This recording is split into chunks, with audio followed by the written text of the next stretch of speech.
উন্নয়নের জন্য। আজকে ভাবমূর্তি উজ্জ্বল হলে ব্যবসা বাণিজ্য বৃদ্ধি পাবে, ভাবমূর্তি উজ্জ্বল হলে রপ্তানি বৃদ্ধি পাবে, ভাবমূর্তি উজ্জ্বল হলে বিদেশি বিনিয়োগ আসবে। তো সেটাকে ছোট করতে হবে কেন? এটা তো দেশের সাথে মানুষের সাথে শত্রুতা করা। এই শত্রুতা কিসের জন্য? সন্ত্রাস জঙ্গিবাদের বিরুদ্ধে কঠোর হুঁশিয়ারি দেন প্রধানমন্ত্রী। এদেশে কোনো সন্ত্রাসী জঙ্গিবাদের স্থান হবে না। কাজে যারা খুন করেছে সেই খুনি যেই হোক তাকে আমরা খুঁজে বের করবই এবং আমরা তার বিচার করবই। কারণ বিদেশি হত্যা করে দেশের ভাবমূর্তি নষ্ট করবে আর তাদেরকে আমরা ছেড়ে দেবো, এটা কিন্তু না।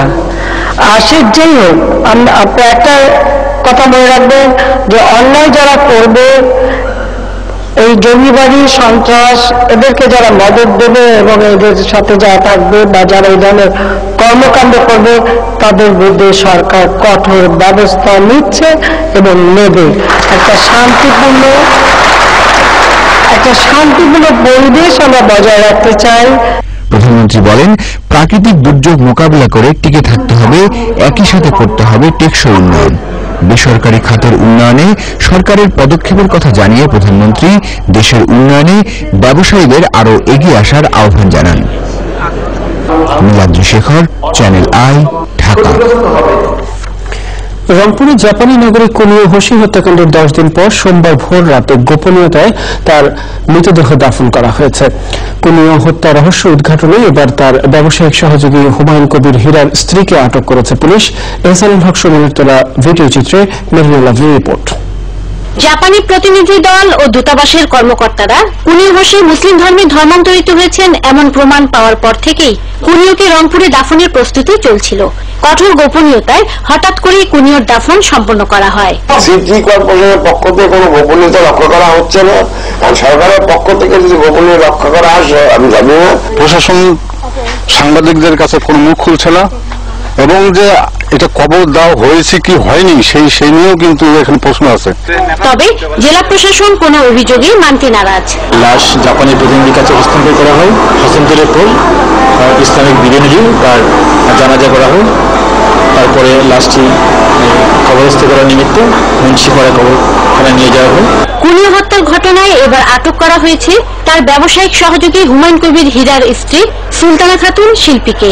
জব্দ করা হয়েছে হীরার ব্যবহার করা ল্যাপটপ, ক্যামেরা, মোবাইল ফোন ও গুরুত্বপূর্ণ কাগজপত্র। প্রথম দফাতে আমার বউকে ল্যাপটপ, ক্যামেরা এগুলো আরো কিছু ফাইলপত্র খুঁজে খুঁজে নিয়ে চলে যায়। তারপরে আবার পরে রাত 2টার সময় আসে, ঘর চাবি নিয়ে ঘর চাষ করে ঘরে কি পাইছে না পাইছে আর কি করছে না করছে কিছু জানি না, ঘরে তালা মারে চাবি নিয়ে চলে গেছেন। শনিবার জাপানি নাগরিক কুনিও হোশি তার কৃষি প্রকল্পের কাজে মাহিগঞ্জের আলুটারি এলাকায় গেলে মোটরসাইকেলে আসা কয়েকজন মুখোশধারী তাকে গুলি করে হত্যা করে পালিয়ে যায়। জাপানি নাগরিক কুনিও হোশি হত্যা রহস্য উন্মোচনে এখনো সন্দেহভাজনদের ধরা আর ছাড়ার মধ্যে সীমাবদ্ধ রয়েছে আইন শৃঙ্খলা বাহিনী। তবে যে কোনো ভাবে এই হত্যা রহস্য উন্মোচন হোক এমনটি প্রত্যাশা সাধারণ মানুষের। রংপুর থেকে মেরিনা লাভলি, চ্যানেল আই। এদিকে ইটালির নাগরিক ট্রাভেলার সিজার এবং পিডিবির সাবেক চেয়ারম্যান পি শেখ খিজির খান হত্যা মামলার তদন্ত দ্রুততম সময়ে শেষ করার নির্দেশ দিয়েছেন ঢাকা পুলিশ কমিশনার আসাদুজ্জামান মিয়া। ডিএমপি সদর দফতরে আইন শৃঙ্খলা সভায় মাঠ পর্যায়ের কর্মকর্তাদের বিভিন্ন নির্দেশনা দেন তিনি। সভায় অতিরিক্ত কমিশনার, যুগ্ম কমিশনার, উপকমিশনার, সহকারী কমিশনার সহ বিভিন্ন থানার ওসিরা উপস্থিত ছিলেন। কূটনৈতিক পাড়ার বিশেষ নিরাপত্তা নিয়েও নির্দেশনা দেন ঢাকার পুলিশ প্রধান।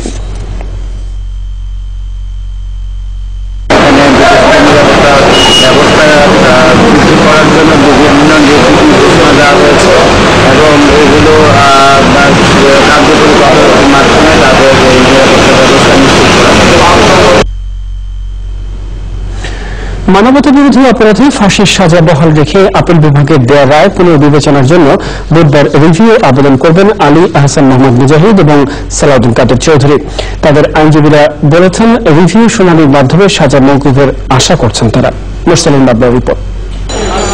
ঢাকা কেন্দ্রীয় কারাগারে আছেন মানবতা বিরোধী অপরাধে ফাঁসির দণ্ডাদেশ পাওয়া জামাত নেতা আলী হাসান মোহাম্মদ মুজাহিদ।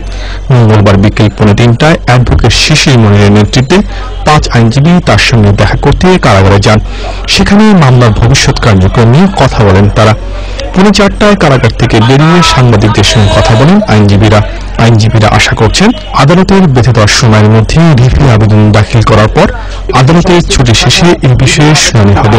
উনি আইনের প্রতি সবসময় শ্রদ্ধাশীল ছিলেন, এখনো আছেন। উনি মনে করেন মহামান্য আপিল বিভাগ ওনার রিভিউ আবেদনটি পুনর্বিবেচনা করবেন এবং পুনর্বিবেচনা করে আবেদনটি মঞ্জুর করবেন, ওনার দণ্ড মওকুফ করবেন এবং বেকসুর খালাস প্রদান করবেন। কাশিমপুর কারাগারে আছেন মানবতা বিরোধী অপরাধে ফাঁসির দণ্ড পাওয়া বিএনপি নেতা সালাউদ্দিন কাদের চৌধুরী। তার রিভিউ আবেদনটিও বুধবার উচ্চ আদালতে দাখিল করা হবে বলে জানিয়েছেন আইনজীবীরা। মুরসালিম বাবলা, চ্যানেল আই, ঢাকা। 4 দলীয় জোট সরকারের পৃষ্ঠপোষকতায় 21শে আগস্টে গ্রেনেড হামলার পরিকল্পনা হয়েছিল দুটি জায়গা থেকে, একটি হাওয়া ভবন, অন্যটি উপমন্ত্রী আব্দুস সালাম পিন্টুর সরকারি বাসভবন। আদালতে দেয়া সাক্ষ্যে এমন তথ্যই জানিয়েছেন হামলায় আহত আওয়ামী লীগ নেতা ইসাক আলী খান পান্না। পরগাজীবের রিপোর্ট। 21 আগস্টের গ্রেনেড হামলা মামলার 193তম সাক্ষী ছাত্রলীগের সাবেক সাধারণ সম্পাদক ও বর্তমানে আওয়ামী লীগের উপকমিটির সহ সম্পাদক ইসহাক আলী খান পান্না। আদালতে দেওয়া সাক্ষী তিনি জানান, 2004 সালের 21শে আগস্ট গ্রেনেড হামলায় সমাবেশে উপস্থিত অন্যদের মতো তিনিও আহত হন। হাসপাতালে মৃত্যু যন্ত্রণায় কাতরাতে দেখেন অনেককে।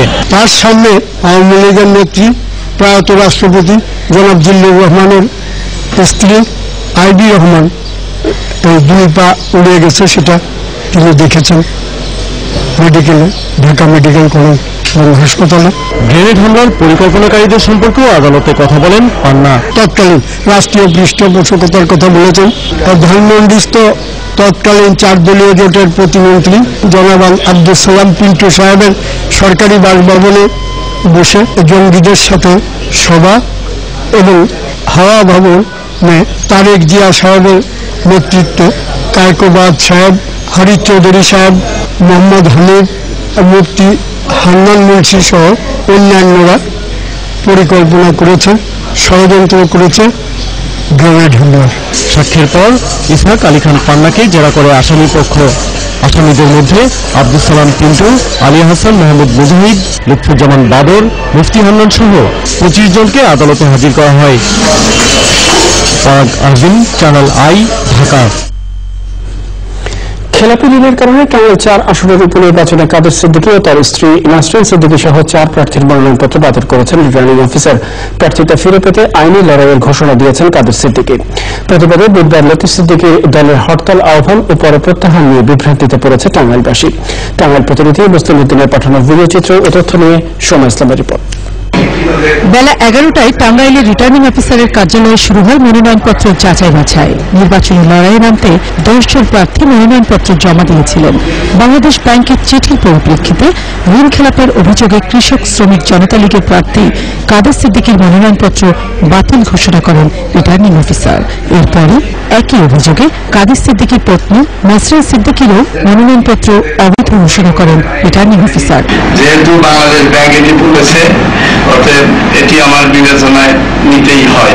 জনাব বঙ্গবীর আব্দুল কাদের সিদ্দিকী ঋণ খেলাপি, অতএব বিধি মোতাবেক যাচাই বাছাই অন্তে এই মনোনয়নপত্রটি গৃহীত হল না। মনোনয়নপত্র বাতিল করার জন্য সরকারকে দোষারোপ করে আইনি লড়াইয়ে যাবার ঘোষণা দিয়েছেন কাদের সিদ্দিকী।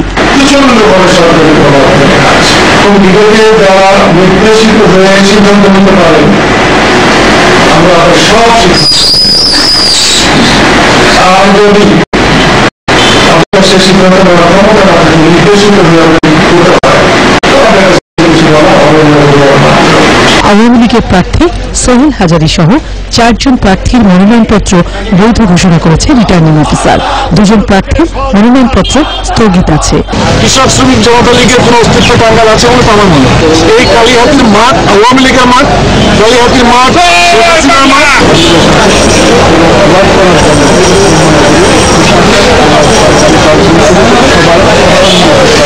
প্রার্থিতা প্রত্যাহার 21 অক্টোবর আর ভোট গ্রহণ 10 নভেম্বর।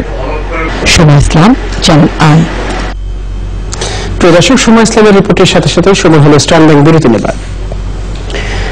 আর বিরতি পরে অন্যান্য সংবাদের সাথে আরো যা থাকছে। রুশ ক্ষেপণাস্ত্রের আঘাতেই মালয়েশিয়ার বিমান MH17 বিধ্বস্ত। সিরিয়ায় রুশ হামলার মধ্যে ডাচ তদন্ত প্রতিবেদন এবং ভবিষ্যৎ 4 জন নেতৃত্ব বিবেচনায়